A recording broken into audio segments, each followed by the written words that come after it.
But imagine, if you will, that not only do you have those noises going on, but yes, you do have boat noises, yes, you do have foghorns because it is a busy shipping lane.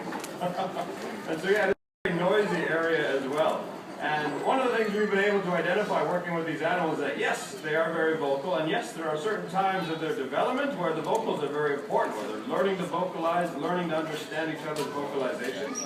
And because of that, there are certainly parts of the St. Lawrence, parts of the Arctic that we've been able to suggest maybe we should be limiting ship traffic at certain times of the year because, well, there's baby belugas in there that are learning to vocalize, and it is a very important time for them, developmentally speaking. And it's only by having a really strong bond of trust with these animals that we are able to work with them and able to figure some of these things out.